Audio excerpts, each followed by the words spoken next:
요한계시록 17장 6절에서 14절까지 함께 봉독합니다.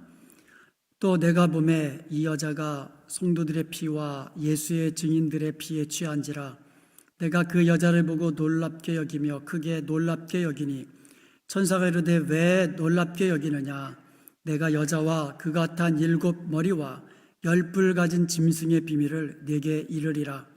네가 본 짐승은 전에 있었다가 지금은 없으나 장차 무저갱으로부터 올라와 멸망으로 들어갈 자니 땅에 사는 자들로서 창세 이후에 그 이름의 생명책에 기록되지 못한 자들이 이전에 있었다가 지금은 없으나 장차 나올 짐승을 보고 놀랍게 여기리라.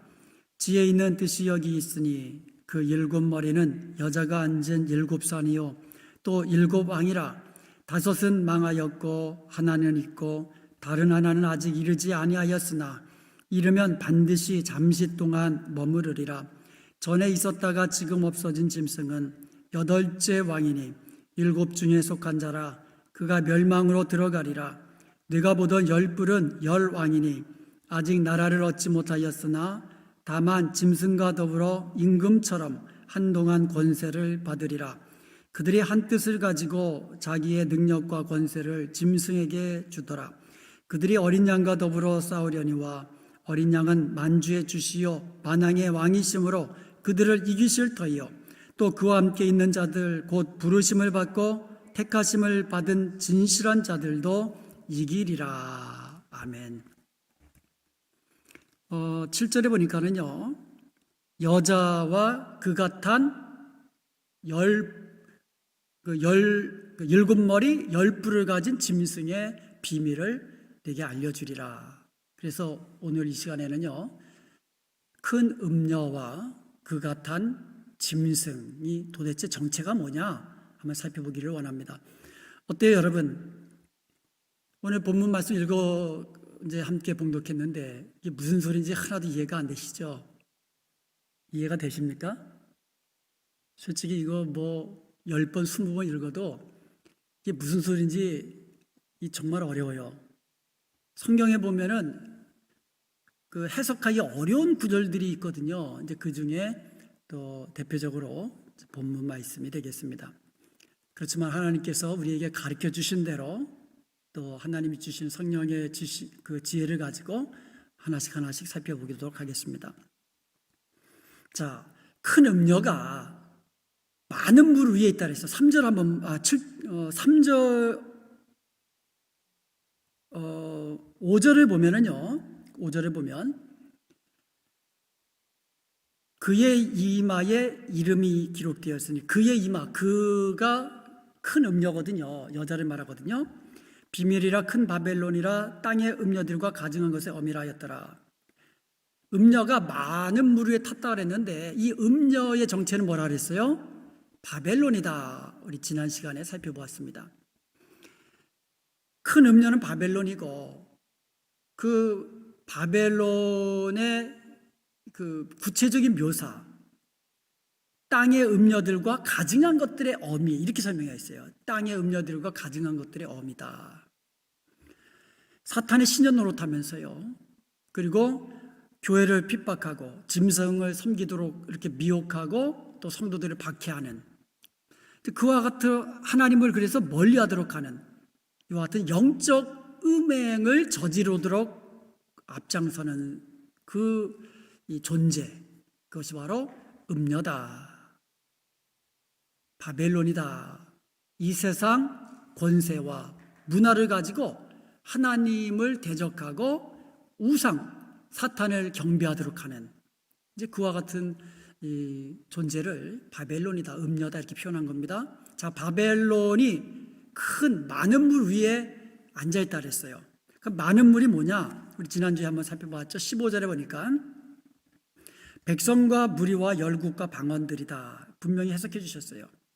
그러니까 많은 물 위에 그 음녀가 앉아있는 거예요.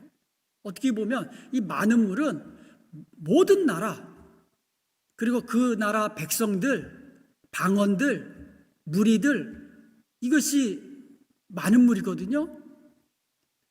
그러므로 이 음녀는요, 이 세상을 어떻게 보면 조종하고 주관하고 그 위에 타고 앉아서 지배하려고 하는 그런 존재다라는 것을 알 수 있어요. 이 음녀는 크게 두 가지로 묘사되고 있거든요. 4절에 보면 아주 매력적으로 묘사됩니다. 온몸을 그냥 보석들로 치렁치렁하게 단장한 거예요. 여기에 나와 있는 이 보석의 종류는요, 그 당시 최고급 보석들이에요. 그리고 6절에 보면은요, 이 음녀가 성도들의 피를 마시고 취하는 것으로 돼 있어요. 그러니까 얼마나 악한 존재입니까? 우리가 보통 뭐 취한다 그러면은 뭐 그냥 술에 취한다 그러잖아요. 많이 마셔야 취하는 거잖아요. 그러니까 얼마나 성도들을 박해해서 성도들을 죽게 했는지 성도들의 피로 그냥 취하게 될 정도로 그렇게 성도들을 박해하는 악한 존재, 이 두 가지 모습으로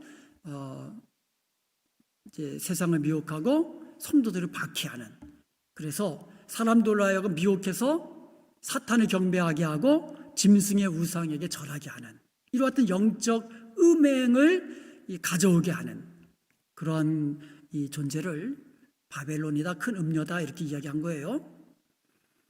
이 음녀의 정체를 17장 오늘 본문 마지막 18절에서 한마디로 이렇게 설명해 놓았어요.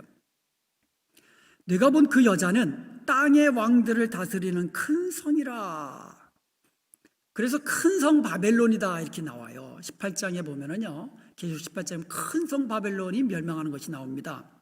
그러므로 이 음녀는요, 열국과 백성들이 큰 영향력을 행사하는 거예요. 그 땅의 왕들을 다스리는 그러한 큰 성이라고 그랬거든요. 그러니까 이 세상에서 정말 나라와 그 나라의 그 국민들에게 큰 영향력을 행사하면서 사람들에게 어떤 사치와 향락과 음행으로 빠져들게 하고, 그리고 사탄을 경배하게 하고 짐승의 우상에게 절하게 하는 이러한 존재, 음녀다 이렇게 해석해 놓았어요. 이거는 이 음녀가 짐승을 타고 있다 그랬어요. 또 근데 이 짐승을 타고 있다라는 말은 음녀와 짐승과 아주 밀접한 관계에 있다라는 것을 알 수 있어요. 어떻게 보면 이 음녀를 뒤에서 조종하고 있는 그 배우가 짐승이다라는 것을 알 수가 있고요, 짐승의 권세로 바벨론이 이 땅에서 나라와 어떤 그 방언과 그리고 열국과 국민들을, 민족들을 정말 지배하고 음행하게 하고 영적으로 이게 밀접한 관계에 있다는 거예요.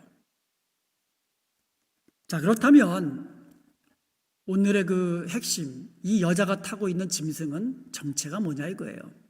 한번 살펴보도록 하겠습니다.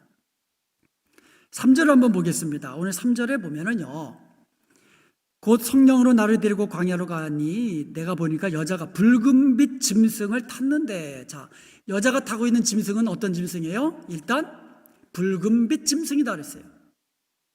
그리고 그 짐승의 몸에 하나님을 모독하는 이름들이 가득하다 그랬어요. 몸에 그냥 하나님을 모독하는 참남한 이 존재라는 거예요. 그리고 7머리 10뿔이 있다. 짐승에게 7머리와 10뿔을 가지고 있다. 이 짐승은요, 이렇게 설명해 주고 있어요. 계시록 13장에 보면은요, 두 짐승이 나오죠. 바다에서 나오는 짐승, 첫 번째 짐승이에요. 이 바다에서 나오는 이 첫 번째 짐승, 두 번째 짐승은 이제 땅에서 올라오고요. 1절에 보니까, 계시록 13장 1절에 보니까 뿔이 10이요 머리가 7이다. 똑같아요. 그죠? 7머리 10뿔. 계시록 13장 1절에 나와 있는 바다에서 나오는 짐승과 동일하다 이거예요. 그런데 이 짐승의 이 뿔에는 10왕관이 있었고요, 그 머리에는 신성 모독하는 이름들이 있더라 이렇게 되어 있어요.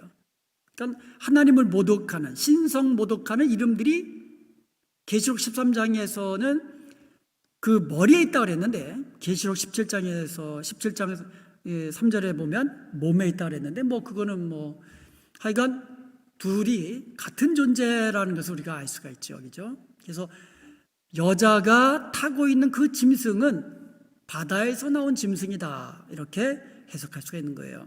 바다에서 나온 짐승은 보통 적그리스도, 마지막 때에 하나님을 대적하고 교회를 핍박하고 그리고 그 사탄과 자기를 경배하게 하고 우상을 만들어서 우상에게 절하게 하는 이제 그러한 적그리스도다 이렇게 보통 이제 해석하고 있습니다. 그런데 이 참고로요, 계시록 12장에 보면 붉은 용이 나와요. 붉은 용은 사탄이다 이렇게 해석해 놓았어요. 그런데 이 붉은 용 또한 머리가 7이고 뿔이 10이다 이렇게 설명해 놓았어요. 그래서 붉은 용, 그래서 붉은 짐승 그래가지고 어떤 사람들은요, 계시록 17장 3절에 나와 있는 여자가 탄 짐승은 바로 붉은 용, 사탄이다, 영적인 존재이기 때문에 이렇게 해석하는 분들도 있습니다. 그런데 붉은 용, 사탄이거든요. 붉은 용도 어떤 걸 가지고 있냐면 머리는 7 머리 10뿔을 가지고 있는데 바다에서 나온 그 짐승도 똑같아요. 7머리 10뿔. 여기서 볼 수 있는 것은 사탄과 그 사탄이 뒤에서 조종하는, 사탄의 어떤 그 뒤에서 조종하는 바다에서 나온 짐승 적그리스도도 결국 사탄에게 능력을 위임받거든요. 권세를 위임받거든요. 그래서 같은 모습을 띠고 있는 것이 어떻게 보면 당연한 거죠. 그래서 적그리스도는 사탄이 뒤에서 모든 것을 뒷받침해 주는 거거든요.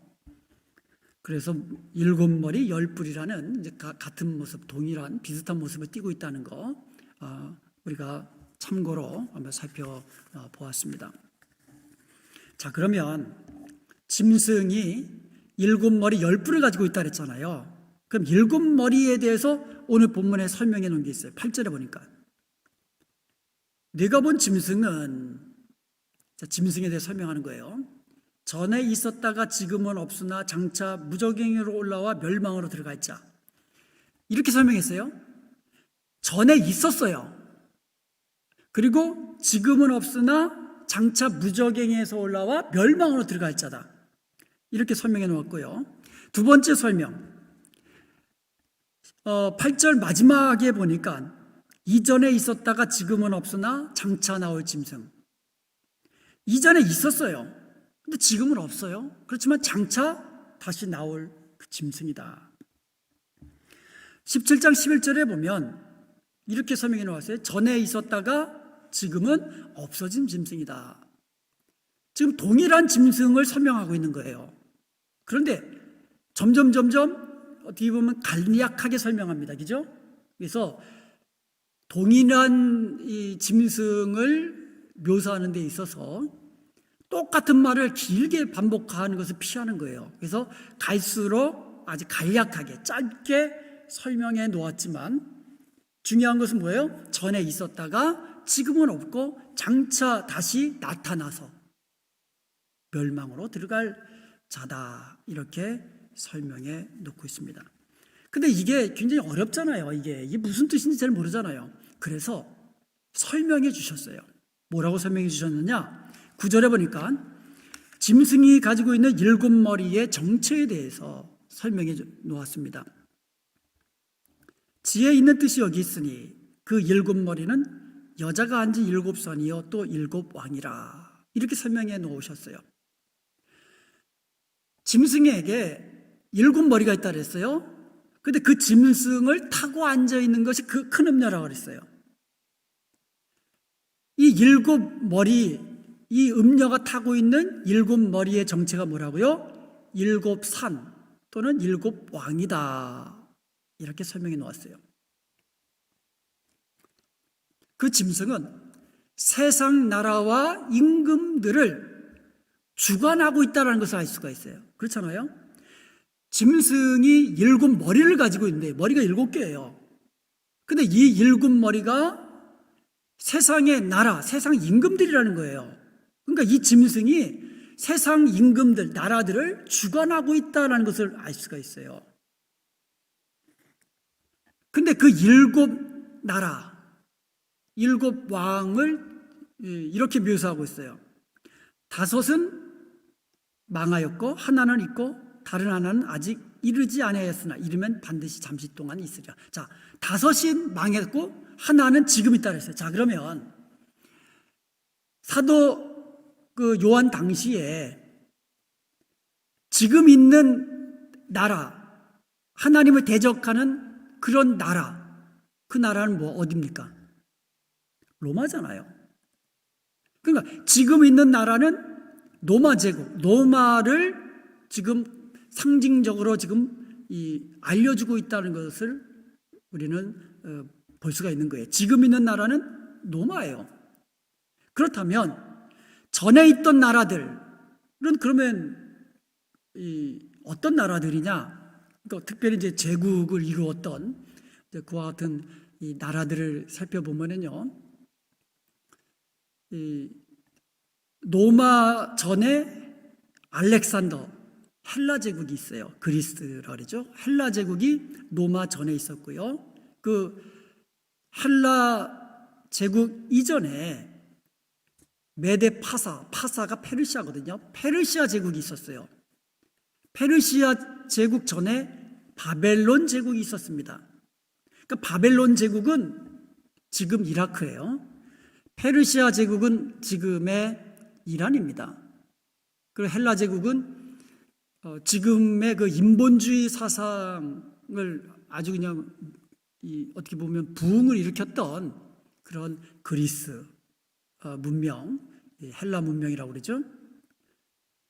그리고 그 전에 아수르가 있었고요. 그 전에 애굽이 있었지요. 이렇게 한다면 이제 5의 나라가 되겠고, 지금 있는 나라 로마가 되겠고요. 다니엘서 7장에 보면은요, 바벨론 왕 벨사살 때 이제 환상을 보는데 뇌 짐승 환상을 봅니다. 첫 번째로는 사자 같은데 등에 독수리 날개가 있어요. 그리고 두 번째 짐승은 곰 같은데 그 곰이 그 잇 사이에 갈빗대를 3개 몰고 있어요. 그리고 세 번째 짐승은요, 표범인데 그 뒤에 새 날개가 4개가 있어요. 이것은요, 각각 제국들을 설명해 준 거예요. 그래서 이 사자 같은데 독수리 날개 가지고 있는 그 짐승은 바벨론이고요. 왜냐하면 그 당시에 그 바벨론 왕이 환상을 꿨기 때문에 바벨론 제국부터 시작하는 거예요. 그 다음에 나와 있는 이 곰 같은데 그 이 사이에 새 갈비뼈를 물고 있는 게 이제 페르시아고요. 그 다음에 표범 같은데 그 뒤에 새 날개 4셋을 가지고 있는 것이 이제 알렉산더, 그 헬라 제국입니다. 이렇게 다니엘서 7장에서도 그렇게 묘사하고 있고, 그 다음에 계시록에서도 똑같이 지금 묘사되고 있다는 것을 알 수가 있어요. 계시록 13장에 보면 바다에서 나온 짐승의 모습을 설명하면서 똑같이 짐승의 모습을 이제 띠고 있다는 것을 이제 보여줍니다. 계시록 13장 2절에 보면요, 바다에서 짐승이 나오는데 그 짐승의 모습은 표범의 모습을 하고 있고요. 그 다음에 곰과 사자의 모습이 그거 안에 나타납니다. 사자의 입, 곰 발바닥, 발이 곰발 같고 전체적으로는 또 표범 같고, 이처럼 계시록 13장이나 계시록 17 다니엘서 7장이나 짐승들의 모습을 통하여서 세상 제국, 전에 있었던 세상 제국들을 지금 보여주고 있다는 거죠. 그런데 아직 나오지 않은 그와 같은 이 나라가 있잖아요. 지금 5은 망했고 하나는 있고, 그러니까 여섯 번째죠, 로마가. 그리고 마지막 하나는 아직 오지 않았다, 이렇게 설명해 놨어요. 5은 지나갔고 망했고 지금 하나, 로마는 있는데 마지막 하나가 아직 남아있다, 이렇게 설명해 놓았습니다. 11절에 보면 한번 11절 한번 잘 보세요. 전에 있었다가 지금 없어진 짐승은 여러분, 전에 있었다가 지금 없어진 짐승, 누굴 표현하는 거예요? 여자가 타고 있는 짐승의 모습이 어떻다 그랬어요? 전에 있었다가 지금은 없으나 장차 다시 나타났다가 멸망할 자. 이게 뭐예요? 여자가 타고 있는 짐승이잖아요. 그러니까 전에 있다가 지금 없는 그 짐승, 곧 음녀가 타고 있는 짐승이에요. 음녀가 타고 있는 짐승은 뭐라고 말하고 있어요? 8째 왕이니 그랬어요. 지금 5은 망했어요. 6번째, 지금 있는 나라, 지금 있는 왕은 노마입니다. 근데 장차 마지막 하나가 올 거예요. 마지막 올 계획이 뭐예요? 7번째 나라고 왕입니다. 그런데 음녀가 타고 있는 그 짐승은 8번째 왕이다. 이렇게 말하고 있는 겁니다. 근데 8번째 왕인데 그 다음 구절이 뭐예요? 7 중에 속한 자라. 그러니까 여태까지 7 나라, 7 왕이 있었는데 그 7 나라에 속해 있다라는 거예요. 여러분, 지금까지는 전부 다 다른 나라잖아요. 애굽, 아수르, 그다음에 뭐 바벨론, 페르시아, 헬라, 로마, 전부 다 다르잖아요. 근데 마지막 7번째가 올 거예요, 아직. 근데 그 다음에 8번째가 짐승인데 이 짐승은 7에 속한 자다. 이렇게 말하고 있어요. 그러니까 7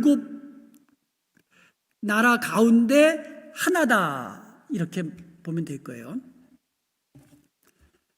다니엘서 7장에 보면은요, 10뿔, 그러니까 10뿔 사이에서 다른 작은 뿔이 나온다 그랬어요.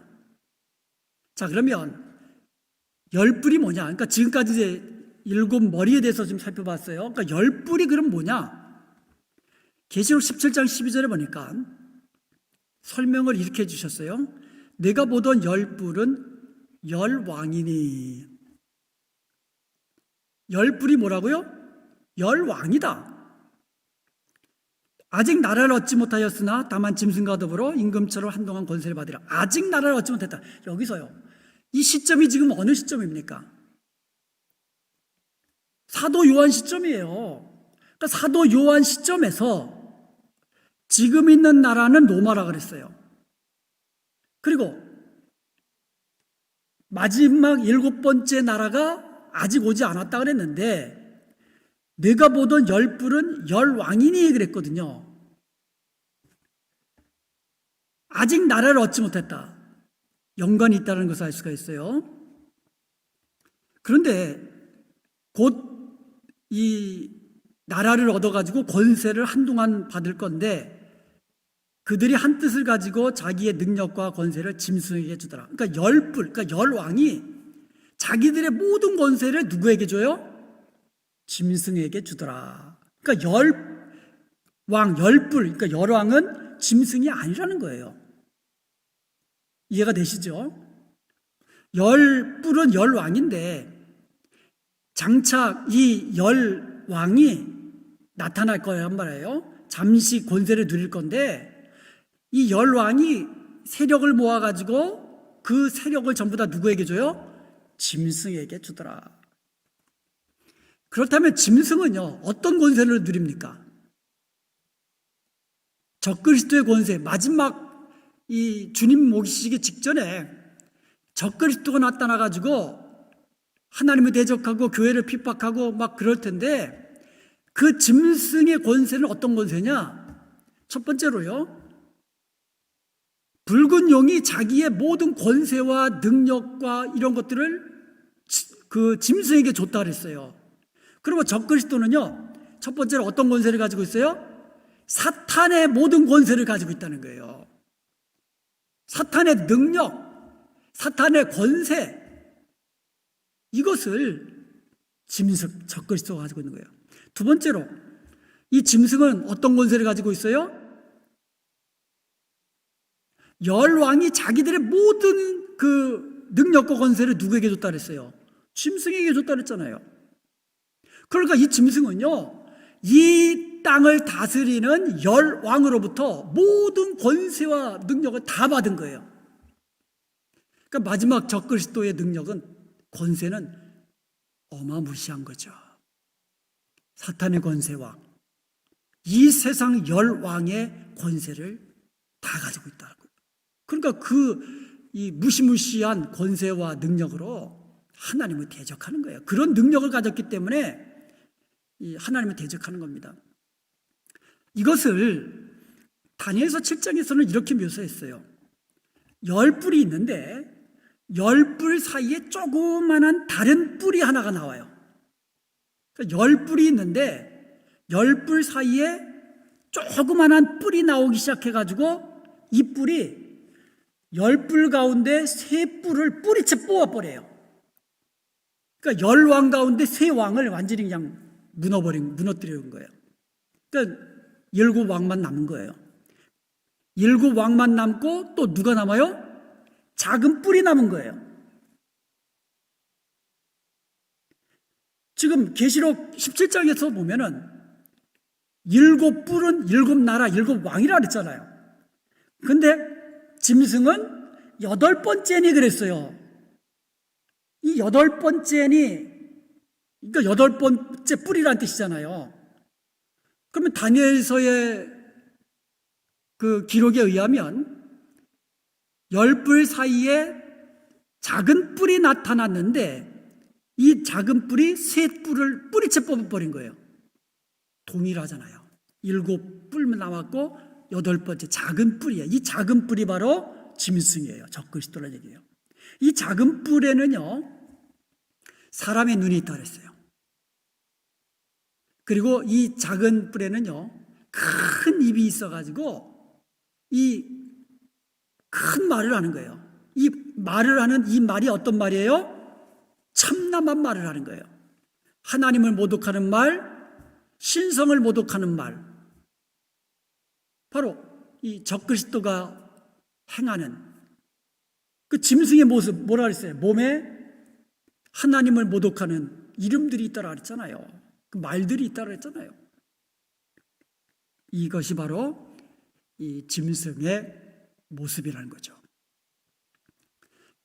자, 10뿔이 아직 나타나지 않았다 그랬어요. 근데 그건 시점이 어디라 그래요? 사도 요한의 시점이라 그랬어요. 그런데 그 10뿔이 어디서 근원이냐면 바로 7번 로마에서 마지막 나라, 그러니까 지금 있는 나라 로마에서 뿔이 나온 거거든요. 그래서 이 10뿔은요 로마를 좀 기반으로 하고 있어요. 그래서 많은 사람들이 유럽의 나라들이다, 유럽의 10개국이다 뭐 이렇게 얘기하는데, 10개라는 것은 꼭 숫자적인 열이 아니에요. 이 많다 그런 의미를 가지고 있는 거니까, 충만하다 그런 의미를 가지고 있는 그런 숫자가 열이잖아요. 그렇게 해석을 많이 하는 거예요. 그래서 그렇다면 지금 우리의 입장에서 보면 어떻게 보면 10뿔이 이제 우리 주위에 있을 수도 있고 곧 올 거라는 것을 알 수가 있어요.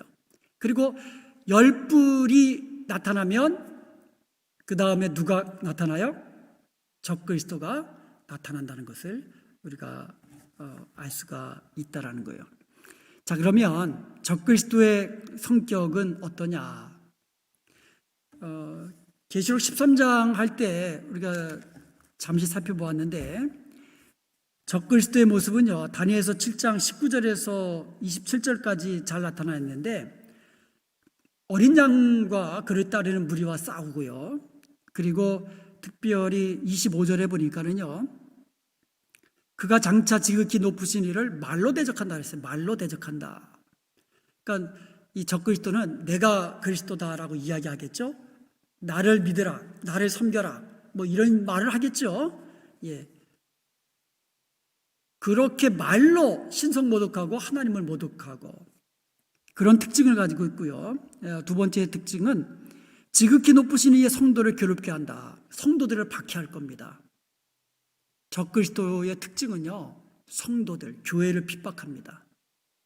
그리고 성도들을 박해합니다. 교회를 핍박한다, 성도들을 박해한다, 적그리스도의 특징입니다. 그 다음에 또 세 번째 특징은요, 그가 또 때와 법을 고치고자 할 거다. 지금 있는 때 그리고 법을 막 고치는 거예요. 막 고쳐나가는 겁니다. 여러분, 요즘 이 소수 인권법 뭐 이런 법들이 말은 아주 좋잖아요. 약자의 인권, 소수의 인권을 보호한다. 이게요, 나아가지고 교육 정책까지 바꿔놨어요. 어린 아이들부터요, 학교에서요, 동성애를 배워요. 동성애는 나쁜 게 아니라고 배우고요, 오히려 동성애가 나쁘다고 이야기하면 불려갑니다. 잘못된 가치관을 가지고 있다는 거죠.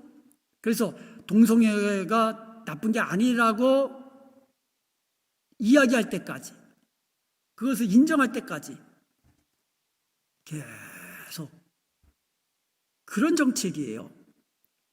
한번 생각해 보세요. 요즘 학교에서 성경을 이야기하는 것은 금하고 있잖아요. 그런데 동성애를 이야기하고 동성애가 나쁘다고 이야기하는 것을 또 못하게 해요. 거꾸로. 이게 소수인권법에서 시작된 교육 정책이라는 겁니다.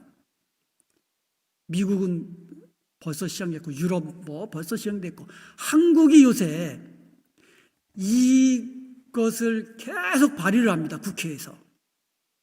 그래서 기독교계와 그 다음에 기독교 국회의원들 뭐 이와 같은 단체들에서 계속 반대를 해가지고 아직 통과가 안 됐어요. 근데 계속 부결되면 또 올라오고 또 올라오고, 이런 세상입니다. 갈수록 더해질 겁니다. 그러다가 적그리스도가 세상 권세까지도 다 잡게 되면 그때는 교회가 핍박받고 성도들이 박해를 받게 될 것입니다. 그것을 지금 이야기하고 있는 겁니다. 자, 그렇다면 구체적으로 역사적으로 열불 일곱 머리, 도대체 그 나라가 어디고 그 왕 이름이 도대체 누구냐? 이것을 알기 어려워요. 그리고요, 알 필요도 없습니다. 우리가 요한계시를 통해서요, 열뿔이 구체적으로 뭐고 그 일곱 머리가 구체적으로 뭐냐? 제가 말한 이전에 제국 이름들도 뭐 그렇게 주장하는 사람들이 있지만 또 그렇게 아니다라고 이야기하는 사람들이 있어요. 그렇지만 요한계시록에서 기록하고 있는 것은 우리로 열 왕이 누구냐, 일곱 뿔이 누구냐, 이것을 우리에게 알려주는 것이 아니라 뭘 알려주고 있는 거냐면, 일곱 머리가 의미하는, 그리고 열 뿔이 의미하는 그와 같은 존재의 배후에 이 사탄과 짐승이 있다. 이것을 우리에게 알려주고 있는 겁니다. 열뿔이 상징하는 그게 뭐냐? 뿔이 상징하는 게 뭐냐? 권세거든요. 뿔은 권세를 상징하는 겁니다. 그 뿔이 짐승이 가지고 있거든요. 그러니까 세상 모든 권세와 능력을 가지고 하나님을 대적하고 성도들을 핍박하고 교회를 박해하고 이와 같은 존재, 이게 짐승이다, 적그리스도다라는 것을 우리에게 알려주고 있는 겁니다. 지금까지 설명한 것 중에 좀 우리가 이해하기 어려운 부분이 하나 있어요. 그게 뭐냐면, 여자가 타고 있는 짐승은 일곱 머리를 가지고 있다고 했어요. 그러니까 짐승이 일곱 머리를 가지고 있는 거예요. 그런데 11절에 보면 짐승이 일곱 머리를 가지고 있는데 이 일곱 머리는 일곱 왕이라고 그랬거든요. 일곱 나라. 그런데 11절에 보면 짐승은 8번째 왕이니 그랬거든요. 이해가 안 되잖아요. 짐승이 7머리를 가지고 있는데 11절에 보면 8번째 이 머리가 이게 이 짐승이라 이해가 안 되잖아요. 또 하나가 있어요. 여자가 타고 있는 짐승이 10뿔을 가지고 있다 했어요. 10뿔. 이 10뿔을 가지고 있다. 그러니까 짐승이 10뿔을 가지고 10개의 뿔을 가지고 있는 거예요. 이렇게. 짐승이 10뿔을 가지고 있는 거예요. 그런데 16절에 보면 이 10뿔과 짐승을 구별해서 이야기합니다. 16절에 보면 내가 본 바 이 10뿔과 짐승은 이렇게 되어 있어요. 내가 본 바 이 10뿔과 짐승은, 그러니까 10뿔과 짐승을 따로 이야기하고 있어요. 그래서 이해가 좀 안 되기도 해요. 근데 여기서 우리가 알 수 있는 것은 이제 짐승이 그 7머리를 가지고 있고 또 다른 8번째 오는 것이 이제 짐승이라고 그랬는데 이 짐승이 7머리와 별개가 아니라 7에 속한 자다 그랬거든요. 그러니까 7으로 이제 봐도 무방하는 거죠. 8번째 오는 거지만 7에 속한 거다. 그렇게 우리가 이제 해석하면 되는데 이 10뿔 짐승은 짐승이 10뿔을 가지고 있다 그랬는데 10뿔과 짐승을 이제 구분하고 있다. 이렇게 우리가 해석하면 되죠. 짐승이 10뿔을 가지고 있는데 10뿔이 뭐라 그랬어요? 10왕이라 그랬잖아요. 그러니까 10왕이 짐승에게 모든 권세를 주잖아요. 그러니까 사실 구분되어 있는 거예요. 그래서 짐승의 성격을 지금 우리에게 알려준 거라는 거죠. 짐승의 성격. 짐승의 성격이 어떤 거예요? 사탄의 권세를 받은 자고, 그리고 10뿔의 권세를 10뿔 권세의 어떤 본체라는 거죠. 그렇게 우리가 해석하면 됐을 것입니다. 다시 말씀드리면 여기서 언급하고 있는 것은 뿔이 뭐냐? 권세거든요. 세상 권세.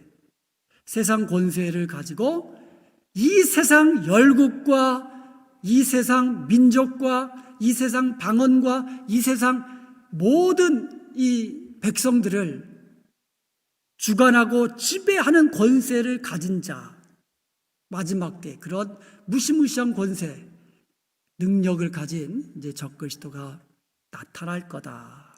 이렇게 설명해주고 있는 겁니다. 이 적그리스도 짐승이요, 자기를 따르는 자들과 함께 어린 양과 한바탕 전쟁을 이제 벌입니다. 14절을 보겠습니다. 그들이 어린 양과 더불어 싸우려니와. 지금 짐승의 세력이 어마무시하잖아요. 짐승의 세력이 어마무시하잖아요. 능력도 그렇고요.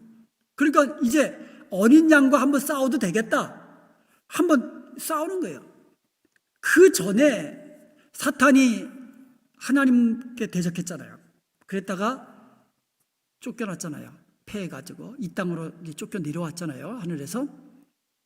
이 땅에서 이 또 짐승이 큰 세력과 능력을 가지니까 어린 양과 한번 싸워봐도 되겠네. 그래서 어린 양과 싸우는 거예요. 어린 양은 그리스도를 말하는 겁니다. 어린 양은 만주의 주시여 만왕의 왕이심으로 그들을 이기실 터이요. 자, 이 전쟁에서 누가 이깁니까? 어린 양이 이기시는 거예요. 왜 이기십니까? 어린 양은 만왕의 왕이고 만주의 주라는 거예요. 주라는 것은 주인이라는 거예요. 만주의 주예요.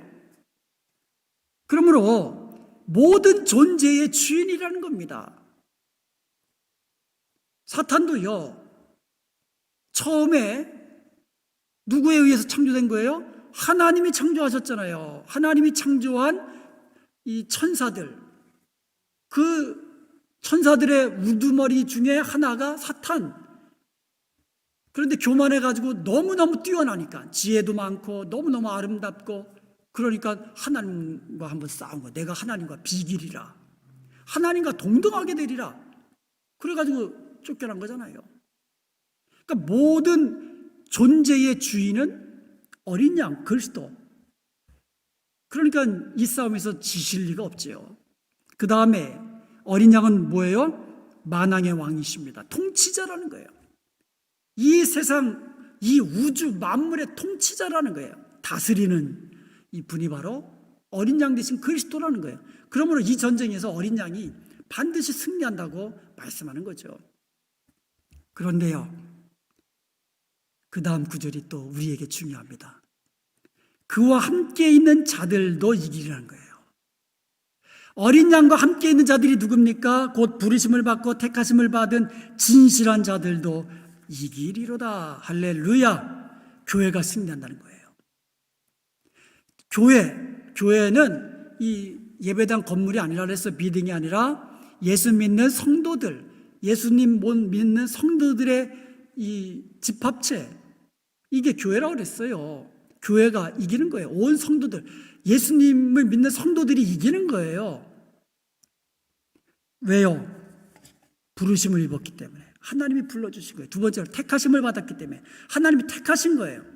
그래서 하나님이 부르시고 택함받은, 구원받은 하나님의 백성들은요, 마지막 반드시 영적 전쟁에서 승리하게 되는 것을 믿으시기 바랍니다.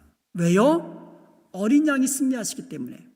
어린 양, 만왕의 왕, 만주의 주 되신 어린 양이 승리하시기 때문에 어린 양과 함께 있는 교회도, 성도들도 승리하게 된다는 거예요. 예수님은요, 교회의 머리십니다. 교회는 머리 대신 예수님의 몸이라고 했습니다. 그래서 머리가 승리했는데 당연히 몸도 승리하는 거죠. 그리고 진실한 자라고 그랬습니다. 계시록 21장 27절과 22장 15절에 보면 거짓말하는 자는 성 밖에 있고 그리로 들어오지 못한다, 이렇게 말씀하고 있어요. 그래서 성도들은요, 진실해야 됩니다. 하나님의 말씀은 진리이십니다. 또 하나님은 진실하신 분이십니다. 그러므로 성도들도요, 진실해야 돼요. 거짓의 아비는 사탄입니다. 성도들은 진실해야 됩니다. 이처럼 하나님이 부르시고 택하시고 진실한 이 교회 성도들이요, 어린 양과 함께 있다 그랬어요. 그러면 여러분, 우리 성도들이 승리하는 방법, 내가 힘이 있어서 아니죠. 내가 능력이 있고 지혜가 있다고 한들 적그리스도만 합니까? 사탄만 합니까? 어림도 없습니다. 우리가 승리하는 방법, 어린 양과 함께하고 어린 양을 따르는 이 길뿐인 것을 믿어야 합니다. 어린 양과 함께 있을 때 어린 양의 권세와 능력으로 우리도 어린 양과 함께 승리의 승전가를 부를 수 있는 것이에요. 그런데 요한계시록 17장 13절에 보면은요, 7마리와 10뿔 이 짐승이요, 어린 양과 싸우기 위해서 한 뜻이 돼요. 그러니까 짐승과 10뿔, 10왕이 그냥 한 통속이 돼가지고 어린 양과 그 어린 양을 따르는 그 세력과 이 한판 전쟁을 벌이는데, 그런데 16절 한번 보세요. 16절에 보면 내가 본 바 이 10뿔과 짐승은 음료를 미워하여 망하게 하고 벌거벗게 하고 그의 살을 먹고 불로 아주 사르리라. 아니, 10뿔과 짐승이요, 음료, 바벨론을 미워하고 벌거벗게 하고 망하게 하고 멸망시킨다 그랬어요. 이게 도대체 뭔 말입니까? 악의 세력이잖아요. 바벨론이, 음녀가 뭐라 그랬어요? 음녀가 많은 물 위에 앉아있다 그랬고 짐승을 타고 있다 그랬어요. 그런데 마지막 때에 무슨 일이 발생해요? 이 짐승과 이 10뿔과 그 음녀가 자중질환을 이루는 거예요. 그래가지고 짐승과 10뿔이 음녀를 부끄럽게 하고 수치스럽게 하고 미워하고 망하게 하고 결국 자기 파멸로 나아가는 거죠. 이게 사실은요, 악의 세력의 모습이에요. 악의 세력은요, 이 어린 양과, 그러니까 이 그리스도와 대적하기 위해서는요, 악한 세력끼리 합세를 합니다.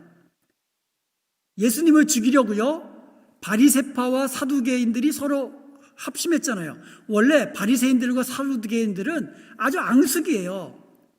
그리고 교리도 안 맞아요. 바리새인들은 부활이 있다 그러지만 서두개인들은 부활도 없다 그러거든요. 죽으면 끝이지 뭐 부활이 어디냐, 이게 사두개인데. 그러니까 서로 앙숙인데 예수님을 죽이기 위해서는 하나가 됐다는 얘기죠. 바벨론 세력과 짐승과 열뿔이 이 어린 양과 싸우기 위해서는 하나가 됐는데 어느 순간 서로 미워하고 죽이고 자중질환을 일으킨다는 거예요. 이게 하나님이 심판하는 방식입니다. 하나님이 악한 자를 심판하시는 방식, 스스로 무너지게 하는 거죠. 그리고 마지막 어린 양께서 마지막 심판하시는 거예요. 종국에는 예수님으로 인하여 완전히 멸망하고 심판받게 되는 것입니다. 17절을 보겠습니다. 이는 하나님이 자기 뜻대로 할 마음을 그들에게 주사 한 뜻을 이루게 하시고 그들의 나라를 그 짐승에게 주게 하시되 하나님의 말씀이 응하기까지 하심이라. 하나님의 말씀이 응하기까지 그들이 서로 하나가 돼서 대응도 하기도 하고, 그러나 하나님이 하시기 그렇게 말씀하시기까지, 그때까지만 하는 거예요. 사탄이요, 권세를 누려도요, 적그리스도가 사탄의 권세를 가지고 막 그냥 능력과 권세로 하나님을 대적하고 교회를 핍박하고 아무리 그래도요, 그때는 정해져 있다라는 거예요. 한때, 두때, 반때 정해져 있다라는 거예요.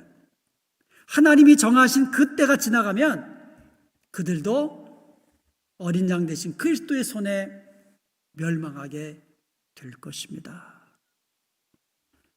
하나님의 심판의 스케줄에 의해서 진행되는 거지, 사탄이 자기 마음대로 자기 어떤 스케줄대로 하는 게 아니라는 거예요. 하나님의 스케줄대로, 하나님의 시간표대로 모든 것이 이루어져 나가고 있다는 것을 알 수가 있다는 겁니다.